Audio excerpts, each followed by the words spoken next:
Good morning বন্ধুরা, এখন আমরা আছি তাওয়াংয়ে। আর আজকে হচ্ছে আমাদের ডে 6। আজকে আমরা এই তাওয়াং থেকে যাব বুমলা পাসের উদ্দেশ্যে। তো এখন ঘড়িতে সকাল 8:30 বাজে। 8:30-র মধ্যে এখানে কিন্তু বিশাল ঠান্ডা। কাল রাতে এখানে টেম্পারেচার ছিল -4°C, ঠিক আছে। তো আমরা এখন এখান থেকে যাচ্ছি বুমলা পাসের দিকে। কিন্তু একটা ব্যাপার যেটা হচ্ছে, আমাদের এই হোটেলের যে ওনার, সে আমাদেরকে বললো যে দেখো বুমলা পাসে কিন্তু বিশাল বরফ পড়ছে, বিশাল মানে স্নোফল হয়েছে কাল রাত্রে। তো তোমরা সকালবেলা বুমলা পাসে যাও ঠিকই, কিন্তু এমন না যে তোমাকে যেতেই হবে। তুমি না পারো তাহলে কিন্তু ফিরে চলে আসবা, কিন্তু মানে নিজেকে ওভার পুশ করবে না, নাহলে কিন্তু বিপদ হয়ে যাবে। আর রাস্তা খুবই খারাপ বুমলা পাসের, তাই জন্য তোমরা মানে বুমলা পাস থেকে যাও, কিন্তু মানে বুমলা পাসে যে আমরা পারমিট করেছি বলে যে একদম যেতেই হবে এমন কোনো কথা নেই। তো সেজন্য আমরা কী করলাম, সেজন্য আমরা এখন বেরোচ্ছি ঠিকই, যতদূর পাওয়া যায় যাবো, যদি না পারি তাহলে পরে যতদূর যাওয়া যায় যাবো, ঠিক আছে। তো এই দেখো আমাদের এখানে গাড়ি মাড়ি সব রেডি হচ্ছে। এখানে যেহেতু বুমলা পাসে কোনো পেট্রোল পাওয়া যাবে না, সেজন্য এক্সট্রা এখান থেকে পেট্রোল আগে থেকে নিয়ে নেওয়া হচ্ছে। আর আমার গাড়িতে পেট্রোল ফুল আছে। আমি এখানে গাড়িতে কোল্ড স্টার্ট দিয়ে রেখেছি, কারণ কাল রাত্রে এখানে -4° টেম্পারেচার ছিল। তো এত ঠান্ডাতে গাড়ি মানে সহজে স্টার্ট নেবে না, ওই জন্য আগের থেকে আমি এখানে কোল্ড স্টার্ট দিয়ে রাখলাম। তো চলো দেখা যাক আজকে বুমলা পাস আমরা যেতে পারি কি না। ওয়ার্ড মেমোরিয়াল থেকে আমরা পারমিট নিয়ে নিলাম। এইটা আমাদের সামনে বুমলা পাস থেকে দেখাতে হবে। আর এই সামনে ওয়ার্ড মেমোরিয়ালে দেখো, এটা হচ্ছে ওয়ার মেমোরিয়াল। আর এখান থেকে আমরা পারমিট নিলাম, এখান থেকে আমাদের পারমিট বানিয়ে দিল। তো ওয়েদারটা পুরোপুরি ফগি, মানে একদম পুরো কুয়াশা হয়ে আছে, বাইরে মানে ওখানে গ্যারান্টি বরফ পড়বে। তো চলো দেখা যাক বুমলা পর্যন্ত পৌঁছতে পারি কি না। বন্ধুরা, এইখানে আমি তোমাদেরকে ছোট্ট একটা ইনফরমেশন দিয়ে দিই যে অরুণাচল ঢোকার জন্য যেরকম আমাদের একটা পারমিট করতে হয়, যাকে বলে ILP মানে ইনার লাইন পারমিট, ঠিক সেই রকমই বুমলা পাস যাওয়ার জন্য কিন্তু একটা পারমিট করাতে হয়। আর এই পারমিটটা করাতে হয় তাওয়াংয়ের ওয়ার মেমোরিয়াল থেকে। এক্ষেত্রে কিন্তু আপনার একদিন সময় লাগবে, মানে আপনি পারমিটের জন্য ডকুমেন্টস যেদিন আপনাকে জমা দিয়ে আসতে হবে, ঠিক তার পরদিন সকালে গিয়ে আপনি পারমিটটা পাবেন। এক্ষেত্রে খরচ হয় ওই 150 থেকে 200 টাকা মতো। তবে পারমিট করার কিন্তু আর একটা উপায় আছে, সেটা হচ্ছে লোকাল লোকেদের দিয়ে পারমিট করানো, যেমনটি আমরা করিয়েছিলাম। মানে আমাদের হোটেলের যে ওনার, সেই পারমিট করিয়ে দেয়। এটা আমরা আগে থেকে জানতাম, সেই জন্য আমরা যেদিন তাওয়াং পৌঁছাবো ঠিক তার আগের দিন আমরা আমাদের হোটেলের যে ম্যানেজার, তাকে আমরা বলে রেখেছিলাম, এবং পারমিট করার জন্য সমস্ত ডকুমেন্টস আমরা তার কাছে পাঠিয়ে দিয়েছিলাম হোয়াটসঅ্যাপে, এবং তিনি আগে থেকে আমাদের পারমিট বানিয়ে রেখেছিলেন। তবে এই দ্বিতীয় ক্ষেত্রে কিন্তু খরচ একটু বেশি হয়, মানে পার বাইক প্রতি আপনাকে দিতে হবে 600 টাকা করে। কিন্তু তাওয়াংয়ে একদিন থাকা ও খাওয়ার যা খরচ, তার থেকে এটা আমাদের বেশি লাভজনক বলে মনে হলো, সেই জন্য আমরা এটাই করলাম। যেদিন তাওয়াং পৌঁছালাম ঠিক তার পরের দিন সকালে আমরা তাওয়াংয়ের ওয়ার মেমোরিয়াল থেকে হার্ড কপি কালেক্ট করে নিয়ে আমরা এখন রওনা দিয়েছি বুমলা পাসের উদ্দেশ্যে। তো বন্ধুরা, সামনের এই ভিউ দেখে আমরা এখানে দাঁড়ালাম। আর গোপ্রোটা আমি হেলমেটে সেট করলাম, জানি না আজকে গোপ্রোটা কাজ করবে কি না। কালকে তো পুরো কাজ করা বন্ধ করে দিয়েছিল, আজকে আবার লাগালাম, দেখি কী হয়, নাহলে পরে খুলে ফেলবো। কিন্তু এখন এই ভিউগুলো পুরো মিস হয়ে যাচ্ছে। এতক্ষণ আরও অনেকগুলো ভিউ ছিল, যেগুলো আমি পুরো মিস করে ফেলেছি, কিন্তু এখন এই ভিউগুলো মিস করতে আমি চাই না। তো সেজন্য গোপ্রোটা আমি হেলমেটে সেট করে দিলাম। চলো এখন দেখা যাক কি হয়। সত্যি তবে ঠান্ডা বন্ধুরা, আর কালকে যেরকম লাগছিল প্রথম মানে বরফে ঢোকার আগে থেকেই, এখন কিন্তু ওরকম ঠান্ডা লাগছেই না বলতে গেলে চলে। মানে এই দেখো গাছ কি সুন্দর আছে, ও সত্যি এক আলাদা ভিউ। ও ভিউ কি বন্ধুরা দেখো, মানে বরফের রোদ্দুর উঠলে মানে সত্যি মানে অসাধারণ লাগে, অসাধারণ। আমার চোখ জ্বলে যাচ্ছে মানে বরফের তাকাতে তাকাতে। আমি হেলমেটের কাজটা নামিয়ে দিই। মানে আমরা তাওয়াং থেকে খুব জোর 10 থেকে 15 কিলোমিটার উপরে চলে এসেছি, এসে আমরা বরফ পেয়ে গেছি। এই দেখো এখানে মনে হচ্ছে লবণের ঢিপি রাখা রয়েছে। এ যা ভিউ দেখলাম, বুমলা পাস পর্যন্ত না গেলে পরে চলবে। এখানে সারাদিন কাটিয়ে ফাটিয়ে চলে যাবো তাওয়াংয়ে। সত্যি দারুণ ভিউ, দারুণ দারুণ। এই যে মাঝে মাঝে এই যে রোদ্দুর আসছে, রোদ্দুর আসার পরে তখন দেখো কি সুন্দর ভিউ লাগছে।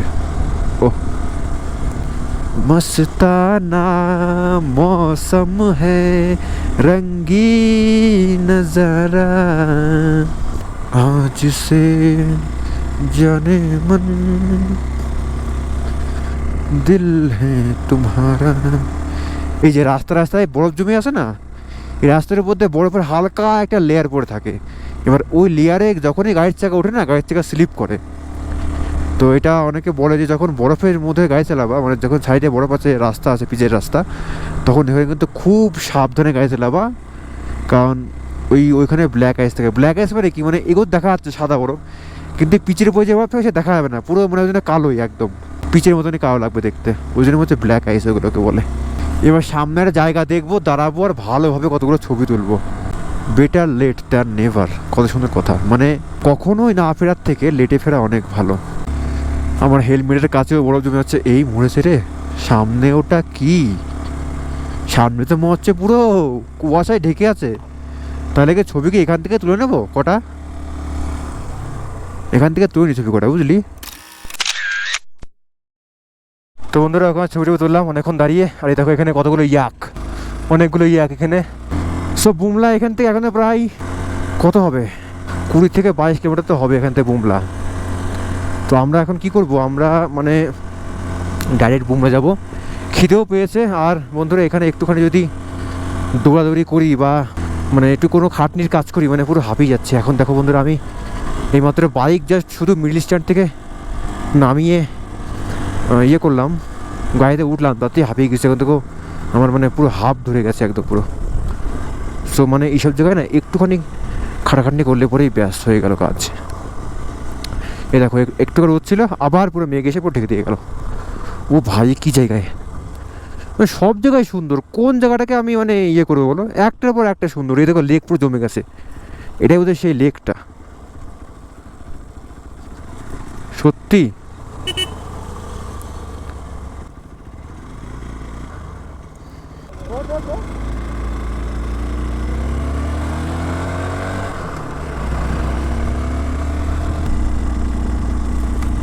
বুমলা পাস। ওরে কাকা, এটা তো আলটিমেট ভিউ ছিল রে, এখানে দাঁড়াতে পারতাম রে। দেখ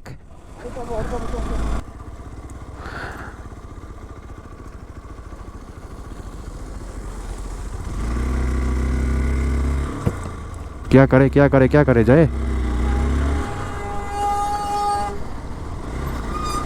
हाँ जाए।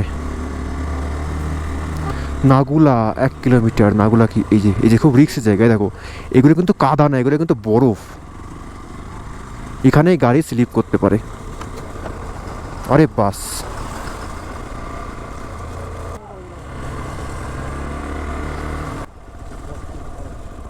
ওরে বাবা এখানে ভলিবল খেলছে বরফের মধ্যে। কিন্তু এরাও তো আজীব লোক, বরফের মধ্যে ভলিবল খেলছে। Indian army, শাবাশ।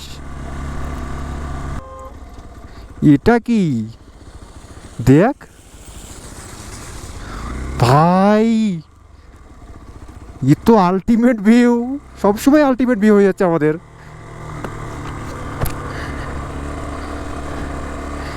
এত বরফ কিন্তু ঠান্ডা কিন্তু সেরকম লাগছে না, এইটা একটা সৌভাগ্য আমাদের আজকে। ইয়ে বাবা, এ তো বিশাল ব্যাপার রে। চল দেখি, এখানে দাঁড়িয়ে যায় এক কর্নারে, চলে যাক।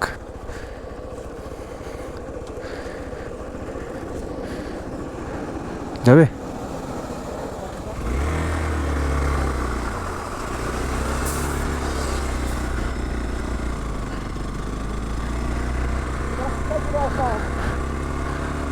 এই যে এই বরফেই স্কিট করবে গাড়ি। Slow slow slow slow slow slow. Okay, এই ও ও ও ও প্রায় প্রায় গাড়ি স্কিপ করে। নাম নাম নাম নাম নাম নাম নাম নাম। গাড়ি ফেসে গেছে ভাই। হ্যাঁ হবে না ভাই, হবে না হবে না হবে না হবে না। তুই ভাই নিচে নাম, তুই নিচে নাম, নিচে নাম, তো নিচে নাম। হয়েছে?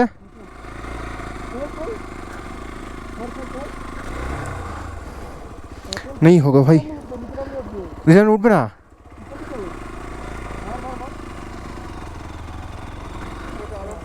हाँ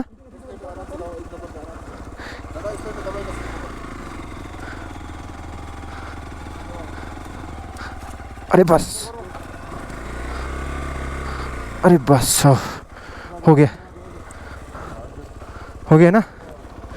बहुत रिक्स है भाई। এই যে বরফে না স্লিপ করছে গাড়ি, বুঝলি তো, বিশাল স্লিপ করছে বরফে গাড়ি।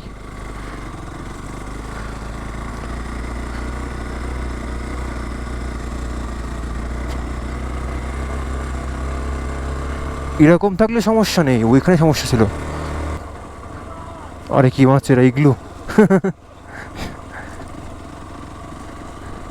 ওইখানে নামার সময় একটু কষ্ট হবে বুঝলি, নামার সময় কিন্তু মানে চাকা স্কিড করতে পারে।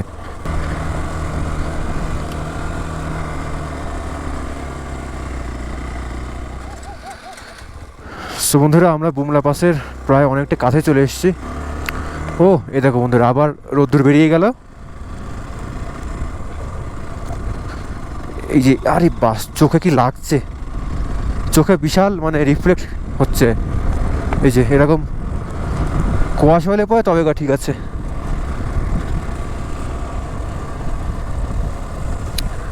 ভাই বরফ দেখার শখ ছিল জীবনে, নাও বরফ কত দেখবে, বরফ দেখো বরফ। এই রে এই slow slow slow slow slow slow slow slow slow ভাই, বহুত জায়গা এটা রিস্ক।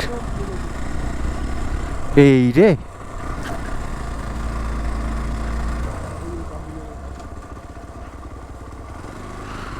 চাকা একদম স্ট্রেট রেখে আয়, স্ট্রেট, চাকা একদম বেঁকাবি না,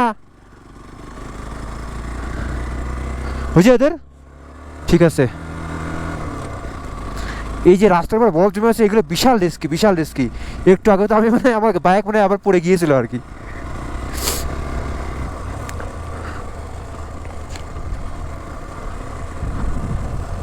এই বুমলা বাস কোনটা? এদিকে তো, আচ্ছা বুমলা এদিকে না, চলো। ও ভাই, সাদা চাদরে পুরো ঢেকে গেছে মনে হচ্ছে পুরো একদম। বাড়ি গিয়ে ভাই কি মিস করবো এইগুলো, বাড়ি গিয়ে ভাববো কোথায় ছিলাম আর কোথায় আসলাম। আহারে ইস।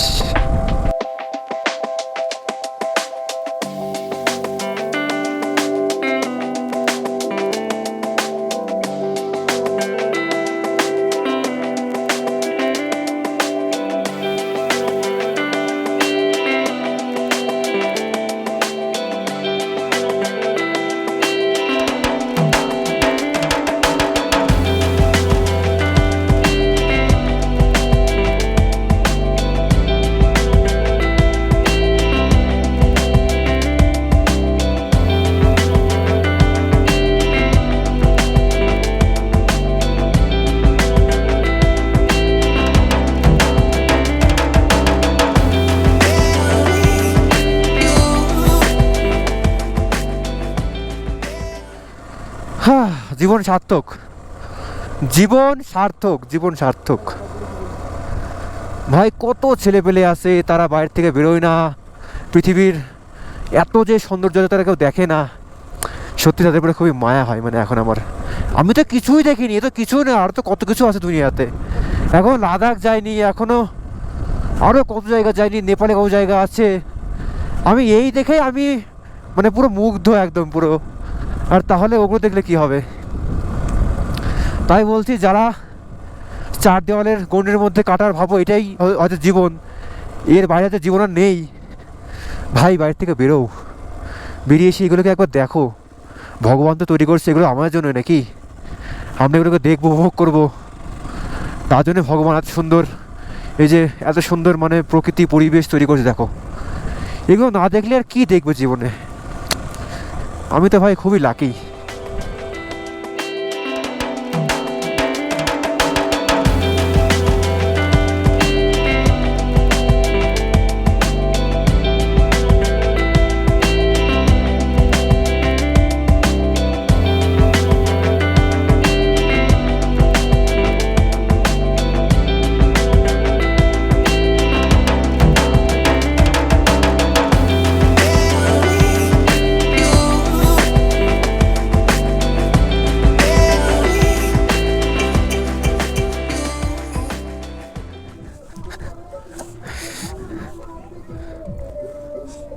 সো বন্ধুরা, এইখানে একটা কিটা হচ্ছে পুজো টাইপের কিছু, কি হচ্ছে এটা? পুজো টাইপের, তাই তো?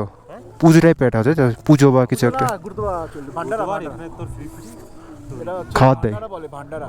আচ্ছা, ফ্রি, বাহ। তো বন্ধুরা, এখানে আমাদের ইন্ডিয়ান আর্মির জওয়ানদের একটা গুরুদুয়ারা হচ্ছে, আর এখানে ফ্রিতে আমাদের মানে আজকের লাঞ্চই হয়ে গেল একটা, এখানে ফ্রিতে আমাদের খাওয়ানো হবে। তো আমাদের ডেকে এখানে বললো এখান থেকে খেয়ে যাওয়া ফ্রিতে হবে। তো আমরা এখান থেকে ঘুরে আসি, তারপর এখান থেকে আমরা খেয়ে নেবো। সো সৈয়াচরা লেক, দেখো লেকের জল কি পরিষ্কার। ভাই লেকের জল থেকে তো মনে হচ্ছে ধুমো হচ্ছে। বন্ধুরা, বুমলা পাসের প্রায় 7 থেকে 8 কিলোমিটার আগে ইন্ডিয়ান আর্মি তাদের একটা রিচুয়াল, একটা অনুষ্ঠান টাইপের করছিল, যেটাকে বলে গুরুদুয়ারা। তো সেইখানে আমরা যাচ্ছিলাম পাশ দিয়ে রাস্তা দিয়ে, আমাদের ডেকে দাঁড় করালো এবং বললো যে এইখান থেকে কিছু খাওয়া দাওয়া করে যেতে। আর সত্যি কথা বলতে আমাদেরও খুব খিদে পেয়েছিল, সকাল থেকে কিচ্ছু খাইনি। তো সেই জন্য আমরা এখানে এইরকম একটা সুস্বাদু খাবার দাবার পেয়ে সত্যি আমাদের খুব আনন্দ লাগছিল। আর সব থেকে ভালো লাগছিল এইখানে ইন্ডিয়ান আর্মিদের ব্যবহার দেখে, মানে সবার সঙ্গে ওনারা এত সুন্দরভাবে ব্যবহার ও আপ্যায়ন করছিল যে সত্যি আমাদের খুবই ভালো লাগছিল এখানে। ওই দিন যত ট্যুরিস্টই ওই রাস্তায় যাচ্ছিলো বুমলা বাসের দিকে, সবাইকেই ওনারা ডেকে নিয়ে এইভাবে খাওয়াচ্ছিল। আর ওনাদের ব্যবহার তো তোমরা নিয়ে চোখে দেখছো বন্ধুরা, কি অসাধারণ ব্যবহার। তো সব মিলিয়ে আমাদের ওই দিনটা খুবই ভালো কাটলো এখানে। আর খাবারের কথা তোমাদের না বললেই নয়, মানে আমি জীবনে প্রথম খাচ্ছি এই ছোলে ভাটুরে, এত টেস্টি ছিল বন্ধুরা, কি বলবো। ভাই কিছু বল।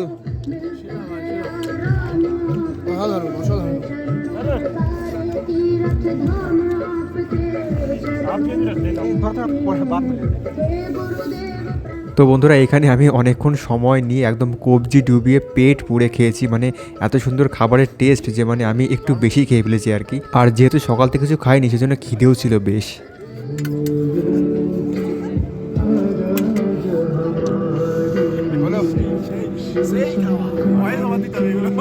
পুরো পেট ভরে গেছে। 5 টাকায় 5টা। তো চলো বন্ধুরা, আমাদের এখানে খাওয়া দাওয়া হয়ে গেল, বেশ ভালোই খাওয়া দাওয়া হলো। আসি স্যার, ওকে স্যার।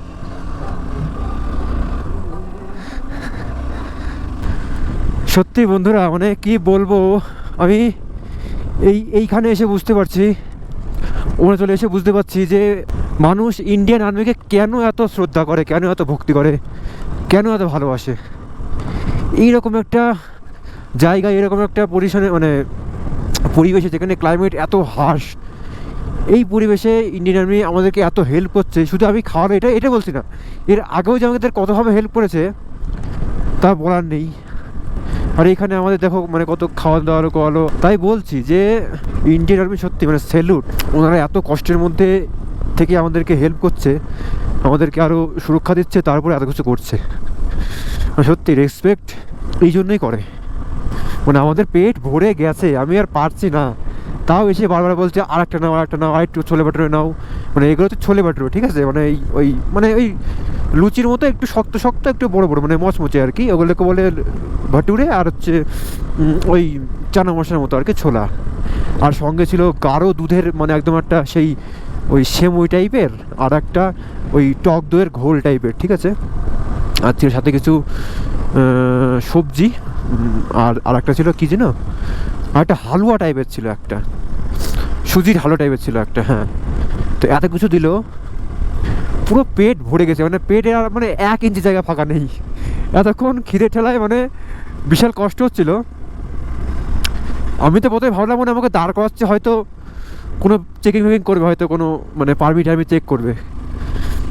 পরে বললো যে এখান থেকে আমাদের এখানে গুরুদুয়ারার, মানে ওদের জানি না কি একটা রিচুয়াল হয়, আমি সেটা জানি না এটা। তো ওই রিচুয়ালের জন্য এখান থেকে ওরা চাঁদা তুলে সবাই মিলে এখানে একটা ইয়ের ব্যবস্থা করেছে, মানে সবাইকে খাওয়ানোর। তাহলে ভাবো, রেসপেক্ট এদের করবো তো কাদের করবো। দেখো এরকম হার্শ কন্ডিশন। চলো এবার বুমলা পাস, এখান থেকে আর খুব বেশি দেরি নেই, ওই 4 কিলোমিটার মতো আছে, 4 কি 3 আছে। আর এখানে আমার এত মানে অসুবিধা হচ্ছে একটা কি, মানে খেতে খেতে হাঁপিয়ে যাচ্ছে, মানে যখন খেতে বসছিলাম না, মানে এত এখানে অক্সিজেনের অভাব না, খেতে খেতে খেতে খেতে মানে পুরো হাঁপিয়ে যাচ্ছি, মানে একটু চলাচল করলে হাঁপিয়ে যাচ্ছি। মানে এখানে যাদের শ্বাসকষ্ট, তাদেরকে মানে তাদের এখানে খুব অসুবিধা হবে, তাদেরকে অক্সিজেন ছাড়া এইসব জায়গায় আসা যাবেই না, কোনো মতে সম্ভব না। আমি বুঝতে পারছি, মানে আমার তো কোনো অসুবিধা নেই, তো তবুও মনে হচ্ছে যে না, আমার বিশাল কষ্ট হচ্ছে। মানে এখানে দৌড়াদৌড়ি তো করাই যাবে না, কোনো মতে সম্ভব না। দেখুন একটা গাছপালাও নেই, সব গাছপালা, মানে এখানে পুরো টাক, ওই লাদাখের মতন জায়গা। দেখো দেখতে দেখতে এতক্ষণ ছিল পুরো মানে রোদ্দুর, এইবার মেঘ হয়ে গেল। বুমলা পাশে বেশিক্ষণ থাকবো না বন্ধুরা, ওই আধা ঘন্টার মতো থাকবো, তারপরে ওখান থেকে বেরিয়ে যাবো। কারণ যদি নিচে আবার স্নোফল হয় তাহলে পুরো রাস্তা পুরো স্নো হয়ে যাবে, তখন আবার ওই গাড়ি রাস্তায় স্কিড করবে। এই কোন দিক যাবো, কোন দিক যাবো, কোন দিক যাবো? এদিকেই তো না, এদিকেই তো না? বুমলা পাস, बुमला पास इस तरफ है, इधर। ओहो,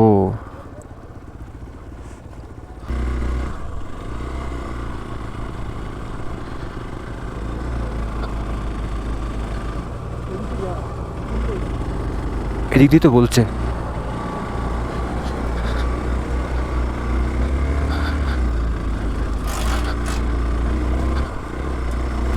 চলো, বুমলা পাস আর 3.5 কিলোমিটার চলে এসছি প্রায়। যাক, ভাবলাম যে হয়তো বুমলা পাস পৌঁছাতে পারবো না, কিন্তু না, ফাইনালি পৌঁছে গেলাম। তবে এতক্ষণ পুরো বরফ, রোদ ছিল তো, বরফ সব গলে গেছে। ও ঠিক আছে, যা বরফ দেখে নিয়েছি, এনাফ। তো বন্ধুরা দেখো, এই ভিউটা একবার দেখো, এখানে তো পুরো স্নো থাকতো, পুরো বরফ থাকতো, কিন্তু এখন বরফ নেই, কারণ এখন রোদ উঠে গেছে না, বরফ সব গলে গেছে। কারণ একটু করে নিচে যা বরফ দেখলাম, এখানে তাতে বেশি বরফ থাকা ছিল, কিন্তু যেহেতু রোদ উঠেছে তাই বরফ থাকা নেই এখানে। বাট এই যে সামনে, ওটা হচ্ছে বুমলা পাস, ওই যে ইন্ডিয়ান ফ্ল্যাগ উঠছে না, ওটা হচ্ছে বুমলা পাস। তো ফাইনালি বুমলা পাস পৌঁছে গেলাম। হ্যাঁ না, বরফ গলে গেছে তো।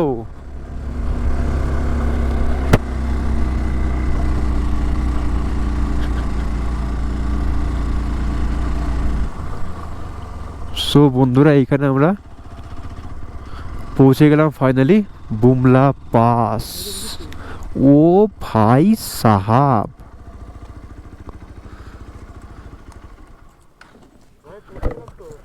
So finally we reached Bumla pass with scooty. ও ভাই সাহাব, বন্ধুরা এটা হচ্ছে সেই বুমলা পাস, ওই যে লেখা আছে আই লাভ বুমলা। আর এটার উচ্চতা প্রায় 15,200 ফিট। কোথাও কোনো গাছ নেই, এত আমি হাঁপিয়ে যাচ্ছি কি বলবো, মানে একটু চলাফেরা করলে হাঁপিয়ে যাচ্ছি। আর এই যে এখানে লেখা আছে আই লাভ বুমলা। ফাইনালি আমরা পৌঁছেই গেলাম বুমলা পাসে।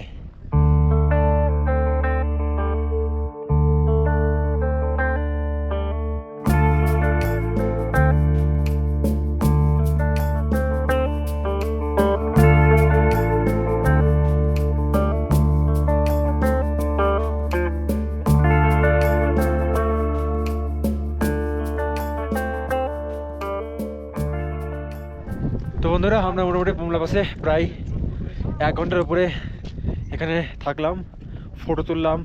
তারপরে ওইখান থেকে আর্মিরা আমাদের একদম চায়নার বর্ডারের কাছে নিয়ে গেল। ওইখানে কোনো ফটোগ্রাফি অ্যালাউ ছিল না বলে আমরা ফটো তুলতে পারিনি। মানে একদম চায়নার সীমান্ত, এখানে এই যেমন বাইক দাঁড়িয়েছে, এখানে চায়নার সীমান্ত, আর এখানে আমরা ওই পাশে চাইনিজ আর্মি দাঁড়িয়ে আছে, সব দেখলাম। তো বেশ ভালো লাগলো, কিন্তু এখানে কোনো ফটো ভিডিও অ্যালাউ নেই। তো ওইখানে গিয়ে ওনারা আমাদের, মানে যে আমাদের ইন্ডিয়ান আর্মি, তারা আমাদের ভারত চায়নার সঙ্গে যে যুদ্ধ হয়েছিল 1962-তে না, 1962-তে একটা যুদ্ধ হয়েছিল, সেই যুদ্ধের কাহিনী আমাদেরকে শোনালো ওরা। তো বেশ ভালো লাগলো। তো এখন মোটামুটি বাজে কটা এখন, এখানে আবার মানে চায়নার টাইম দেখাচ্ছে। দেখো বন্ধুরা, এই দেখো 4:20 বাজে ঘড়িতে আমার, ঠিক আছে, আসলে কিন্তু বাজে 1:50। এই তো বন্ধু দেখতে তুমি এখানে 4:20 বাজে, ঠিক আছে, 4:20 বাজে, অথচ কিন্তু আমাদের ইন্ডিয়াতে কিন্তু এই দেখো এখানে 1:51 বাজে, দেখো। তো আমার ঘড়িতে এখানে চায়নার টাইম চলে আসছে। তো চলো, অনেক তো হলো, এবার ঠান্ডা বেড়ে যাচ্ছে আস্তে আস্তে। কালকে এই সময় ওরা বললো এখানে -9 ডিগ্রি টেম্পারেচার ছিল, এখন তো মোটামুটি -1 আছে। তো এখন তাড়াতাড়ি যেতে হবে, নাহলে পরে বিশাল ঠান্ডা লেগে যাবে। তো চলো এবার বুমলা থেকে বেরিয়ে যাই। আর কোনো ভিডিও আমি করছি না, গোপুরের সামনে রাখছি না, কারণ এখন আমাদের নামতে হবে আস্তে আস্তে। আর রাস্তায় স্নো আছে, বরফ আছে, খুব সাবধানে নামতে হবে। আর যদি রাস্তায় কোনো ভালো ভিউ পাই তাহলে ভিডিও করবো, নাহলে আর করবো না, ঠিক আছে। তো বন্ধুরা, ফেরার সময় আমি আর কোনো ভিডিও করিনি, শুধু এই ভিডিওটাই করেছিলাম মোবাইল দিয়ে, কারণ মানে প্রচুর লেট হয়ে গিয়েছিল আর খুবই ঠান্ডা বেড়ে গিয়েছিল। আর বুমলা পাস থেকে সমস্ত ট্যুরিস্ট তারা গাড়ি করে অলরেডি চলে গেছিলো তাওয়াংয়ের দিকে, আমরাই লাস্টে পড়েছিলাম। তো সেই জন্য খুব তাড়াহুড়ো করে আমাদের নিচে নামতে হচ্ছিলো, যার জন্য আমি আর কোনো ভিডিও করিনি। তো সেই জন্য এই ব্লগটা আমি এখানে শেষ করছি। কালকে আমরা এই তাওয়াং থেকে বাড়ি ফেরা শুরু করব। বাড়ি ফিরতে আমাদের প্রায় 4 দিন সময় লাগবে, এবং এই ফেরার সময় আমরা অনেক কিছু দেখবো যেগুলো আমরা যাওয়ার সময় দেখতে পাইনি। তো সেই ব্লগগুলো তোমরা অবশ্যই দেখবে। আর আজকের এই ব্লগটা এখানেই শেষ করছি, টাটা।